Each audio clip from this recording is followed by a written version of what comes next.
Les présidents des cours des comptes de l'UEMOA ont été reçus en fin d'après-midi par le président de la République. Ils sont allés rendre compte de leurs activités au chef de l'État ivoirien en sa qualité d'actuel président. Un exercice de l'UEMOA, le point de cette rencontre en début de journal. Le procès de Laurent Gbagbo et Charles Blé Goudé à la Cour pénale internationale reprend pour 2 semaines à partir de ce lundi avec l'audition d'un 6e témoin de l'accusation. Ce 6e témoin devrait être entendu au sujet de 85 documents, dont certaines vidéos. En début de semaine prochaine se tiendront à Paris les rencontres du groupe consultatif du Plan national de développement 2016-2020. Le niveau d'investissement global attendu est de 30 000 milliards de francs CFA. En prélude au rendez-vous, Kabani Allé, ministre du Plan du développement, a rencontré le secteur privé.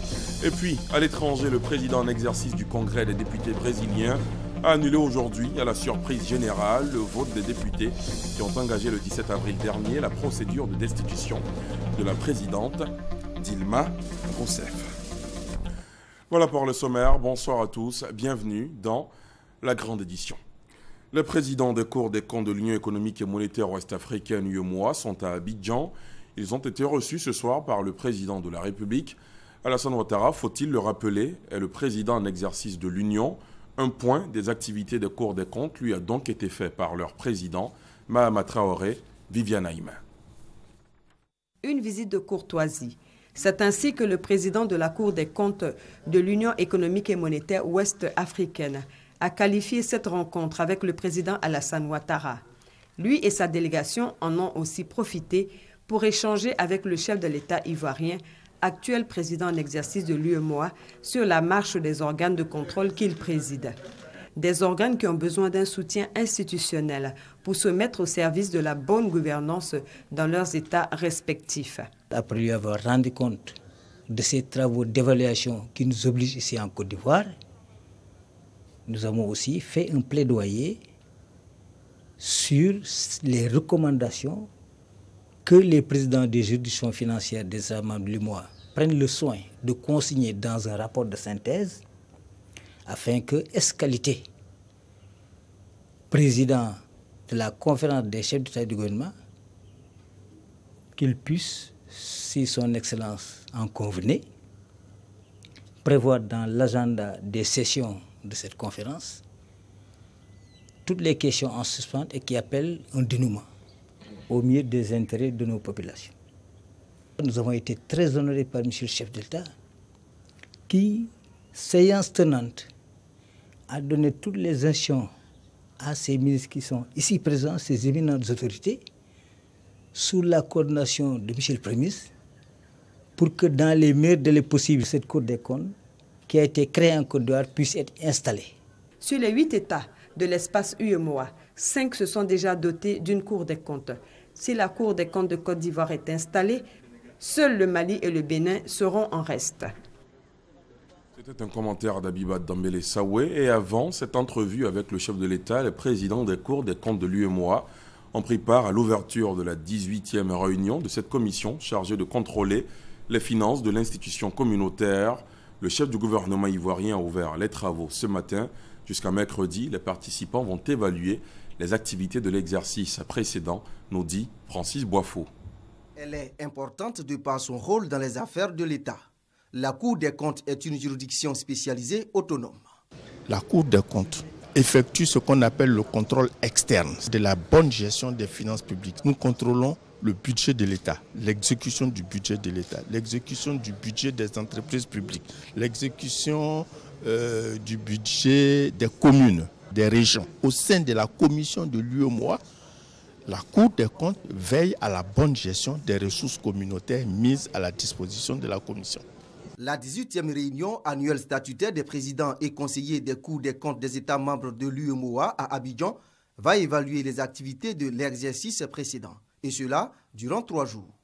Et nous allons donc, dans le cadre de nos travaux, rédiger un rapport de synthèse qui fera le point pour chaque pays sur les travaux de contrôle effectués durant l'exercice écoulé et les recommandations prescrites par les techniciens pour encore aller mieux de l'avant. La Côte d'Ivoire ne dispose pas pour le moment de Cour des comptes. Le contrôle des finances publiques est donc assuré par la Chambre des comptes de la Cour suprême. Le président Alassane Ouattara, par ailleurs président en exercice de l'UEMOA, a donné instruction au Premier ministre Daniel Kablan-Duncan pour qu'une Cour des comptes soit installée dans un bref délai après la loi votée au Parlement.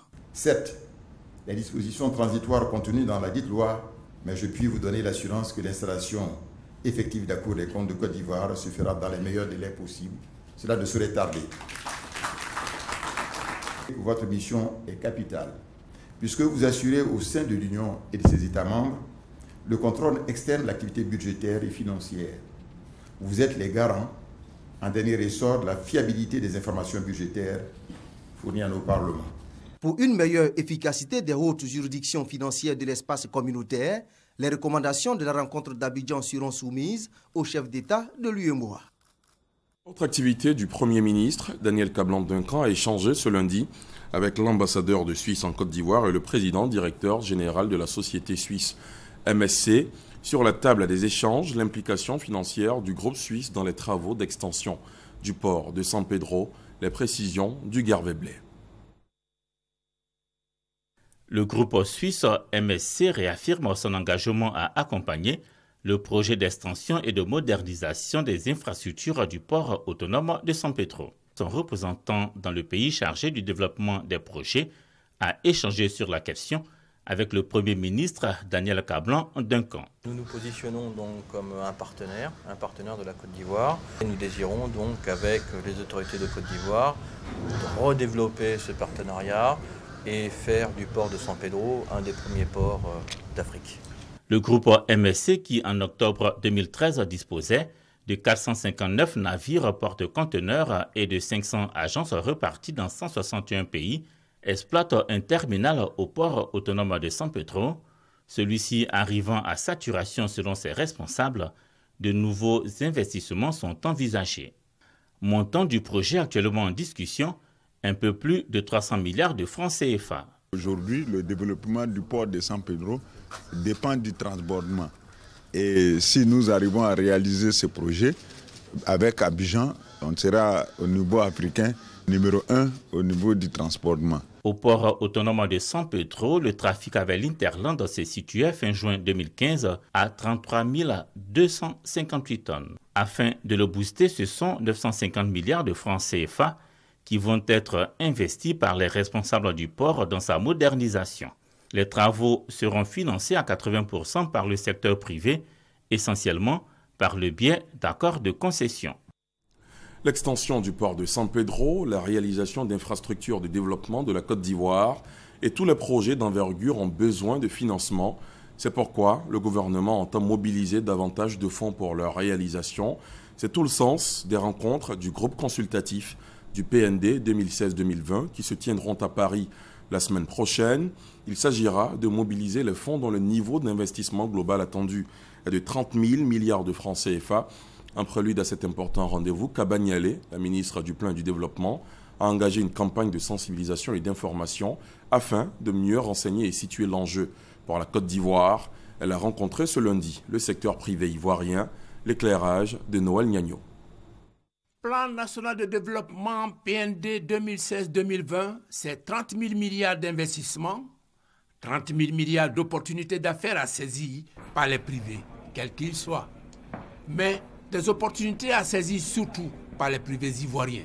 D'où la rencontre de cet après-midi au 20e étage de l'immeuble Siam pour décliner les objectifs du gouvernement vis-à-vis du privé ivoirien avant le groupe consultatif de Paris des 17 et 18 mai prochains.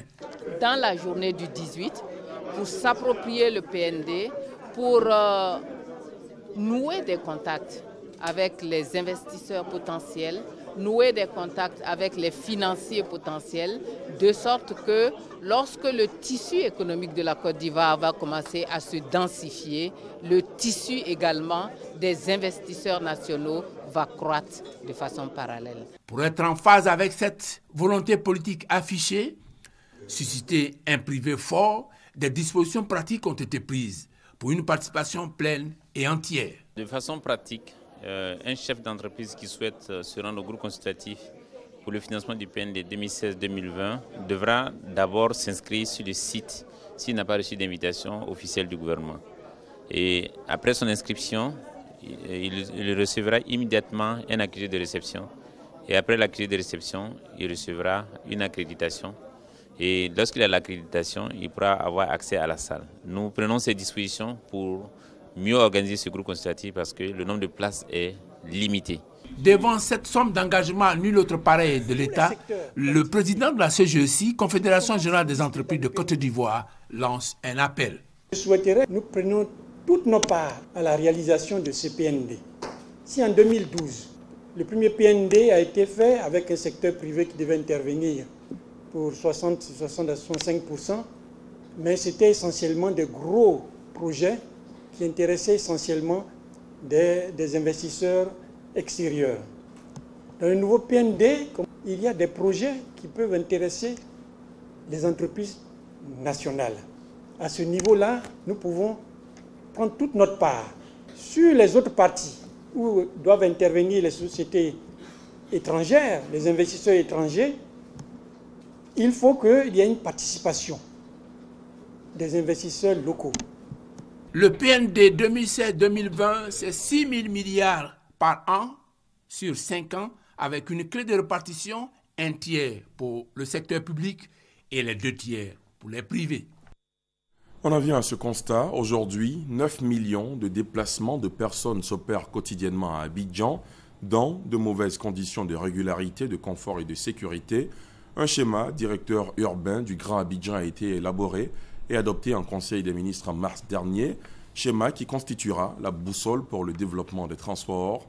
Au moment où ce projet entre dans sa phase opérationnelle, les acteurs ont engagé ce lundi même, ici à Abidjan, des réflexions sur la nouvelle politique à mener dans le district.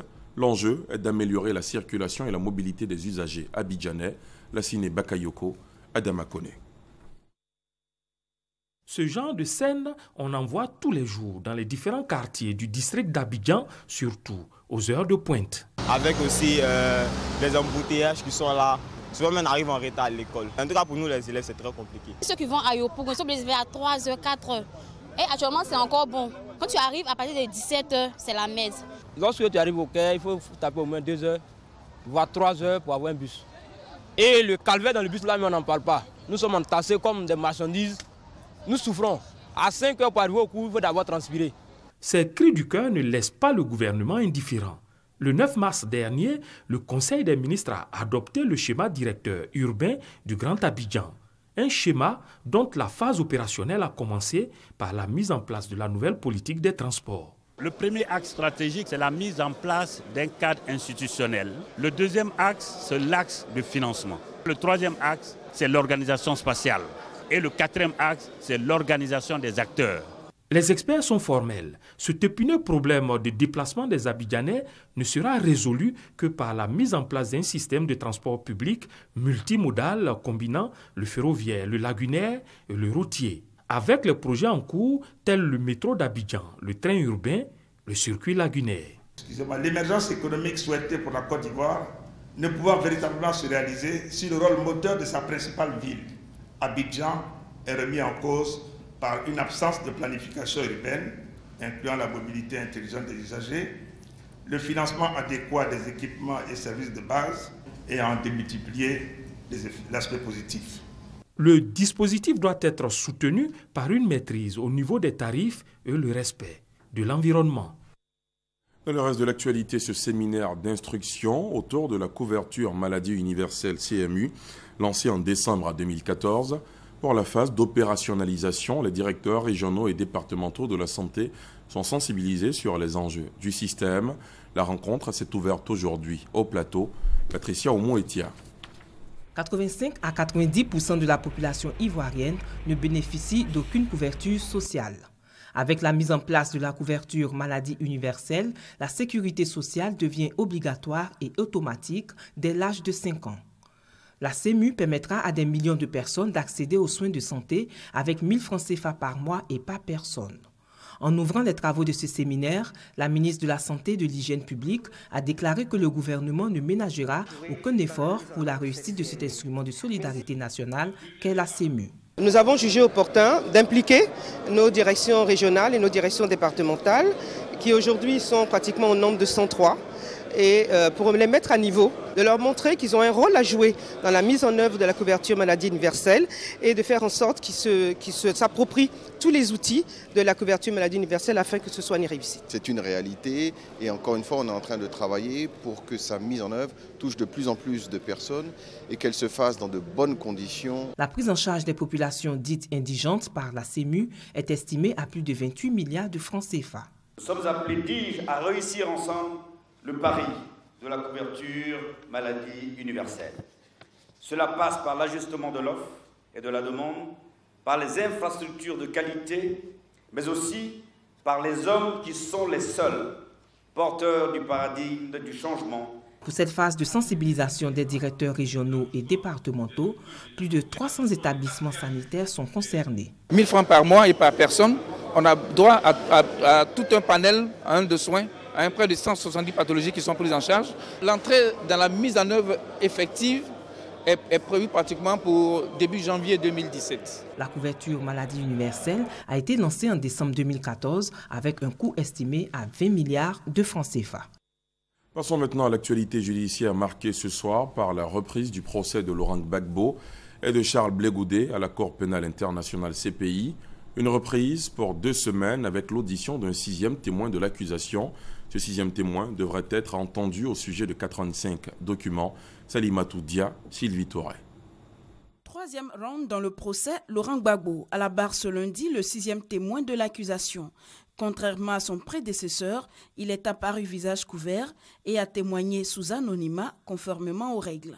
Il a été interrogé sur des photographies des lieux représentant des théâtres de violence. Le 6e témoin a également été questionné sur certaines manifestations de l'ex-leader de la jeunesse pro-Gbagbo, Charles Blé Goudé. Monsieur Blé Goudé, l'avez-vous déjà vu avant? Je parle en personne de vos yeux vus.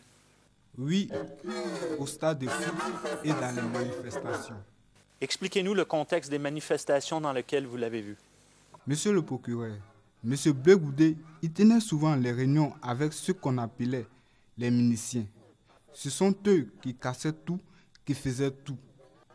Il s'entretenait avec eux. Est-ce que vous savez à quel endroit il s'entretenait avec eux? Là, ci-dessous.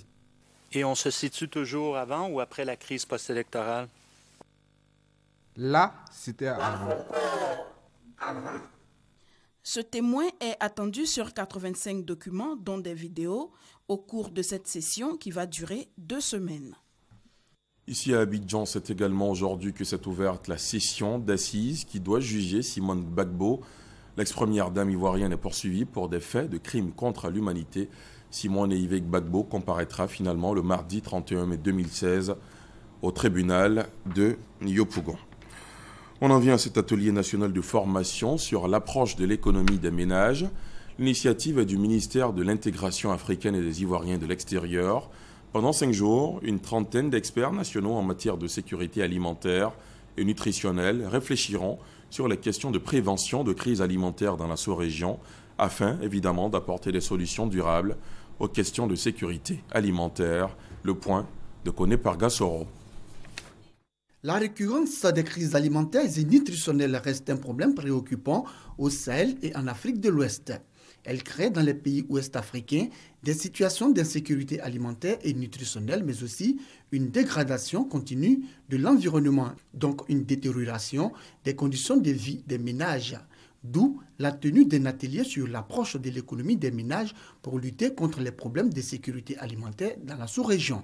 La finalité des Coagri, c'est vraiment d'amener les décideurs à disposer d'informations, de données et d'analyses fiables pour les aider à mieux formuler les politiques et les suivis sur la sécurité alimentaire. En matière de sécurité alimentaire, il faut anticiper. Et donc, il faut pouvoir mesurer dans quelles conditions, dans telle zone, la pluviométrie n'est pas assez importante. On aura tout un nombre d'indicateurs, des statistiques, des informations qui vont nous permettre de prévenir et de mieux réagir de manière coordonnée en cas de crise alimentaire dans telle ou telle zone. Une trentaine de représentants techniques issus des ministères, des directions et instituts nationaux en charge de l'agriculture, de l'élevage, de la pêche, des ressources naturelles prennent part à cette rencontre. Sur le plan régional, Au moment où il y a pénurie, par exemple, de maïs au Burkina, ce n'est pas évident qu'on ait ces mêmes difficultés ici. Et cette formation va nous permettre d'avoir des informations claires des différentes zones et le partage des informations pourra être favorable aux différentes populations. Durant 5 jours donc, ces experts en matière de sécurité alimentaire et nutritionnelle réfléchiront sur les questions de prévention des crises alimentaires dans la sous-région afin d'apporter des solutions durables aux questions de sécurité alimentaire. L'Organisation internationale du café, OIAC, en partenariat avec la Banque africaine de développement, la BAD, travaille à la création d'un fonds au service du café. Ce fonds devra aider à relancer la caféiculture en Afrique. C'est ce que nous indique Noël Gnagno. Le café, il est la principale source de revenus de milliers de foyers en Côte d'Ivoire et dans les 25 pays africains producteurs. Malheureusement, la production africaine est en constante diminution depuis plusieurs décennies. De 20 millions de sacs de 60 kg dans les années 80, la chute est de 14 millions de sacs en 2014, selon l'OIAC, avec une incidence notable sur le volume des exportations. Impact négatif aussi sur les recettes fiscales et les revenus des producteurs. Or, les potentialités de production sont réelles en Afrique. Exploiter pleinement ces potentialités préoccupe l'Organisation internationale du café, OIAC. Ainsi, en partenariat avec la BAD, Banque africaine de développement, un fonds est en chantier. Des experts des deux institutions, BAD et OIAC, sont en atelier pour 48 heures. Objectif du fonds, aider à améliorer les conditions de vie des petits producteurs à travers des financements ciblés, maximiser ainsi la contribution du café aux économies nationales des pays africains producteurs de café. L'Office national de l'eau potable, ONEP, est désormais certifié pour son système de management. De plus, une dizaine des agents de l'institution a été distingués pour la qualité de leur collaboration à la bonne marche de l'entreprise. Le point de Noël Gnagno. La maîtrise d'œuvre des investissements, le traitement des demandes pour la réalisation, l'extension, le renforcement et le renouvellement des infrastructures pour l'alimentation en eau potable en Côte d'Ivoire est l'affaire de l'Office national d'eau potable, ONEP. Depuis ce vendredi, l'Office est certifié ISO 9001, version 2008, pour une durée de 2 ans. Mais au fait, c'est quoi être certifié ISO? C'est le système mis en place pour satisfaire les exigences de l'État, des collectivités. Donc l'ONEP certifie son système de management. Donc management dit tout ce qui est documentaire, tout ce qui est mise en place des procédures en interne. L'Office national de l'eau potable donc, marche selon des règles et ce sont ces règles-là qui ont été annoncées aux certificateurs et qui est venu les vérifier pour voir si effectivement ce que nous avons dit, c'est ce que nous avons fait. À l'origine de cette certification, la qualité du service des agents. Ces derniers, une quinzaine d'environ, ont été distingués. Ces récipiendaires ont donné l'assurance qu'ils continueront d'assurer la qualité de service conforme à l'exigence de la certification, surtout qu'elle est remise en cause tous les ans. La certification n'est pas un diplôme comme le baccalauréat qu'on obtient à vie, mais il faut chaque fois maintenir cette démarche qualité.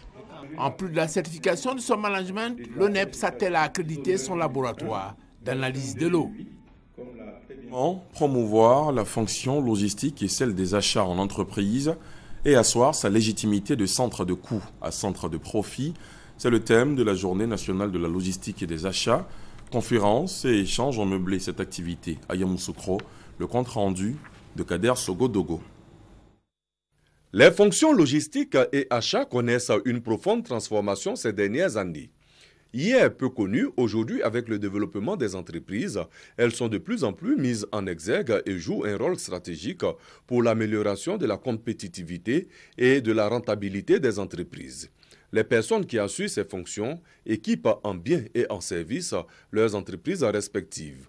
Pour cette journée nationale de la logistique et des achats, des professionnels du secteur veulent asseoir leur légitimité afin d'être considérés comme un réel atout dans cet environnement économique très évolutif. Une conférence et plusieurs communications ont été faites dans ce sens. Pour qu'il y ait une logistique intégrée performante, il a été question du choix des partenaires. Et dans les sous-traitants qu'on doit choisir, il a été question de définir des bons cahiers de charges et d'évaluer constamment ces prestataires pour que dans le partenariat, les sous-traitants puissent nous accompagner vers cette logistique intégrée. Lors des échanges, les professionnels du secteur présents ont approuvé que les fonctions logistiques et achats sont un véritable levier de gain et de compétitivité pour les entreprises ivoiriennes. Après les fonctions logistiques et achats, et toujours dans le cadre des Journées nationales des métiers, il sera question du 12 au 14 mai à Yamoussoukro du management de la qualité. Ce soir, intéressons-nous également au taux de participation des femmes au scrutin. Il a de tout temps été faible. Ce taux est davantage faible quand il s'agit de l'exercice du droit des femmes à se présenter comme candidates aux échéances électorales. C'est pour sensibiliser et renforcer les capacités des femmes, des partis politiques et de la société civile aux prochaines élections locales que le groupe de travail sur la charte de la démocratie, des élections et de la gouvernance, en collaboration avec le bureau de liaison de l'Union africaine et l'ONG britannique internationale Alert, a initié un atelier de formation et de sensibilisation autour du thème « Les enjeux et défis de la participation des femmes en tant que candidates aux élections locales », un sujet déconné par Gassoro. Durant 2 jours, une trentaine de femmes des partis politiques et de la société civile, potentielles candidates aux élections locales à venir, ont été formées et sensibilisées à la nécessité de l'implication des femmes dans les différents processus électoraux et sur la gestion d'un projet de campagne électorale. L'initiative est de la Charte africaine de la démocratie, des élections et de la gouvernance en Côte d'Ivoire et le bureau de liaison de l'Union africaine en Côte d'Ivoire. Il est clair que les femmes constituent un potentiel qui peut permettre de rendre notre société plus démocratique, plus inclusive et plus participative. Les modules de formation ont été dispensés par des professeurs d'université, des experts en genre et des élus locaux autour du thème « Les enjeux et défis de la participation des femmes en tant que candidates aux élections locales ». L'opportunité nous est donnée cette année pour que nous puissions nous présenter aux élections législatives et municipales à venir. Les femmes ont une place prépondérante au niveau de la politique. Donc tout à fait normal qu'elles soient présentes également à ces différentes échéances électorales. Avec le temps, avec le développement, la femme qui est déjà chef de famille, elle est bien placée pour gérer un pouvoir local. Après les dernières élections générales, sur 280 députés que compte l'Assemblée nationale, les femmes ne représentent que 9,80%. Sur les 197 maires, seulement 5,8% sont des femmes et sur 32 conseils régionaux, elles n'occupent qu'un seul poste. Enfin, sur les 52 ministres que compte le gouvernement, 9 sont des femmes. À l'étranger, des images de la RDC où Moïse Katumbi s'est rendu à la convocation de la justice accompagnée d'une foule nombreuse devant le parquet général de Lubumbashi. Ce matin, l'ex-gouverneur de l'ancienne province du Katanga, depuis peu candidat déclaré à la prochaine présidentielle, est soupçonné d'avoir recruté des mercenaires étrangers, notamment des Américains. Mensonge grotesque, basse manœuvre du pouvoir, selon l'intéressé entendu à huis clos. 55 millions de Philippins étaient appelés aux urnes ce lundi pour élire gouverneurs, sénateurs et députés. Mais le scrutin présidentiel au centre des intérêts avec l'élection du successeur de Benigno Aquino, l'actuel président des Philippines. Le candidat en tête sur les 5 en lice, selon les premiers résultats partiels, est bien l'ex-maire Davao Rodrigo Duterte. Dans son programme de gouvernement, il promet une politique sécuritaire extrêmement, promet d'en finir avec la criminalité en 6 mois et prévoit aussi un éventuel gouvernement révolutionnaire qui pourrait réécrire la Constitution. Le président en exercice du Congrès des députés brésiliens a annulé aujourd'hui, à la surprise générale, le vote des députés qui ont, le 17 avril dernier, engagé la procédure de destitution de la présidente Dilma Rousseff. Cette décision crée une totale confusion dans la mesure où les sénateurs étaient appelés à voter cette semaine l'ouverture formelle du procès en destitution de Dilma Rousseff. Sylvie Touré. Un recours a été accepté, donc le processus de destitution est suspendu. Première victoire pour le camp Dilma. Alors que le pays attendait le vote des sénateurs sur l'ouverture formelle du procès en destitution cette semaine, c'est plutôt le président du Congrès qui est monté au créneau ce lundi pour annoncer l'annulation du vote des députés. Ceux-ci avaient approuvé par une majorité écrasante la procédure de destitution visant la présidente.